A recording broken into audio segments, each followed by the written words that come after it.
নমস্কার বন্ধুরা, রমা কুকিংয়ে সবাইকে স্বাগত জানাই। আজ চলে এসেছি মশলা ধোসার রেসিপি নিয়ে। বাড়িতেই খুব সহজেই ঘরে থাকা উপকরণ দিয়ে বানিয়ে নেব ধোসা। আপনারাও চাইলে এইভাবে ধোসা বানিয়ে নিতে পারেন। আমি খুবই সহজভাবে রেসিপিটা দেখানোর চেষ্টা করেছি। ভিডিওটা স্কিপ না করে প্রথম থেকে শেষ পর্যন্ত দেখার অনুরোধ রইল। তাহলে চলুন খুব সহজভাবে ধোসা বানানোর রেসিপিটা দেখে নেওয়া যাক। মশলা ধোসা বানানোর জন্য আমি এখানে আতপ চালটাকে ভিজিয়ে নিয়েছি। এই কাপ মেপে আমি 1 কাপ আতপ চাল নিয়েছি, আর এই কাপ মেপে আমি 1 কাপ সিদ্ধ চাল নিয়েছি। একসাথে আমি ভালো করে ধুয়ে 6 থেকে 7 ঘন্টা ভিজিয়ে রেখেছিলাম। এবার এখানে বিউলির ডাল নিয়েছি। এই কাপ মেপেই আমি 1 কাপ বিউলির ডাল আমি ভালো করে ধুয়ে 6 থেকে 7 ঘন্টা ভিজিয়ে রেখেছি। আর এই চামচের 1 চামচ আমি মেথি দানা নিয়ে আমি 6 থেকে 7 ঘন্টা একসাথেই আমি ভিজিয়ে রেখেছিলাম। এবারে এখানে আমি একটা মিক্সি জার নিয়েছি। এই জারের মধ্যে সিদ্ধ চাল আর আতপ চালটাকে আমি জলটা ঝরিয়ে দিয়ে দিচ্ছি, আর দিয়ে দিচ্ছি বিউলির ডাল। বিউলির ডালটাকেও আমি জলটা ঝরিয়ে দিয়ে দিচ্ছি, আর দিয়ে দিচ্ছি মেথি। যে মেথিটা আমি ভিজিয়ে রেখেছিলাম সেই মেথিটা দিয়ে দিচ্ছি। এবারে দিয়ে দিচ্ছি জল। অল্প অল্প করে জল অ্যাড করে মিক্সিতে পেস্ট করে নিতে হবে। অল্প অল্প জল দিয়ে আমি মিক্সিতে পেস্ট করে নিয়েছি। এবার আমি ঢেলে নিচ্ছি একটা গামলায়। চাল আর ডাল আমি ভালো করে মিক্সিতে পেস্ট করে গামলায় ঢেলে একটু মিশিয়ে নিচ্ছি। ভালো করে এটাকে মিশিয়ে নিয়েছি। এবার এর মধ্যে অল্প অল্প করে একটুখানি জল অ্যাড করে দেবো। জলটা আর একটু ব্যাটারটার সাথে ভালো করে মিশিয়ে নিচ্ছি। ধোসার ব্যাটারটা খুব বেশি ঘনও হবে না, আবার খুব বেশি পাতলাও হবে না। ব্যাটারের ঘনত্বটা ঠিক এরকম হবে। এবারে আমি ধোসার ব্যাটারটা ঢেকে 10 থেকে 12 ঘন্টার জন্য ফার্মেন্ট হতে দেবো। কড়াইয়ের মধ্যে দিয়ে দিচ্ছি কিছুটা সাদা তেল। তেলটা গরম করে নেব। তেলটা গরম হয়ে গেছে।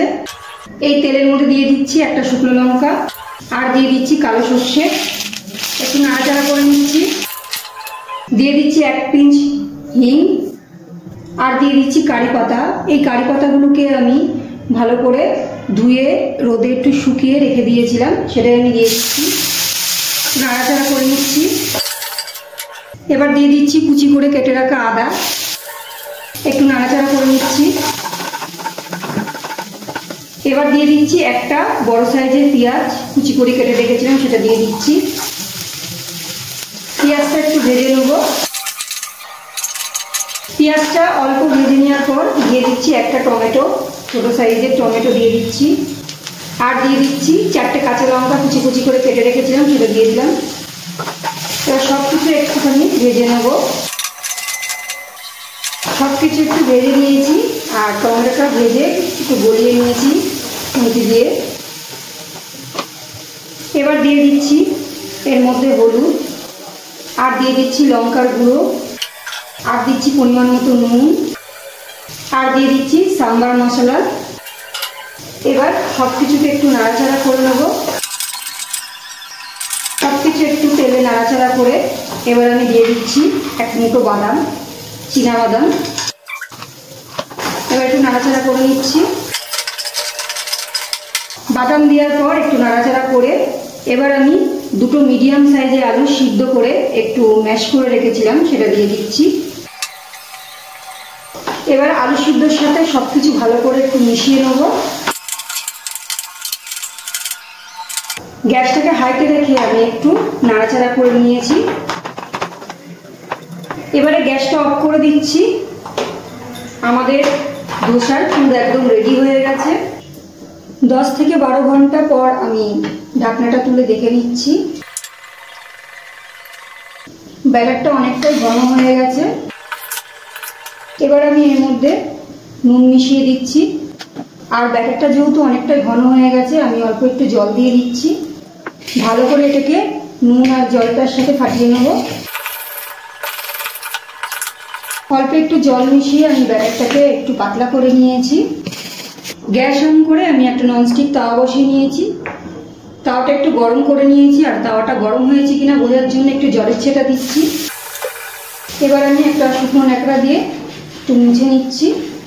তাওয়াটা খুব ভালোভাবে গরম হয়ে গেছে। এবার আমি হাতায় করে ননস্টিক তাওয়ার মাঝখানে একদম ব্যাটারটা দিয়ে দেবো। 2 হাতা ব্যাটার দিয়ে দিয়েছি।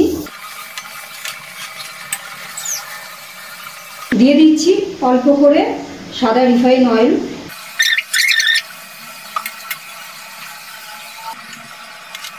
এবার আমি ধোসাটার মাঝখানে দিয়ে দিচ্ছি আলুর পুরটা। এবার আস্তে আস্তে করে চারিদিকটা খুন্তি দিয়ে ধোসাটাকে তুলে ভাঁজ করে দিচ্ছি। আমাদের ধোসা একদম রেডি। একটা ধোসা আমাদের তৈরি হয়ে গেল। এরপর বাকি ধোসাগুলো এই একইভাবে তৈরি করে নেব।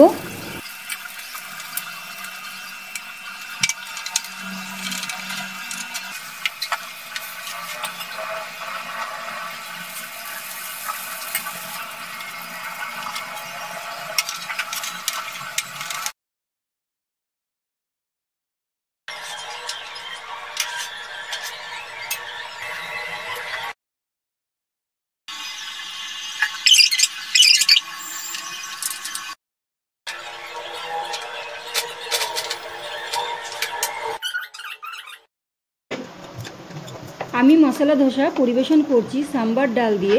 আপনারা আপনাদের পছন্দ মতো যে কোনো কিছুর সাথে পরিবেশন করতে পারেন।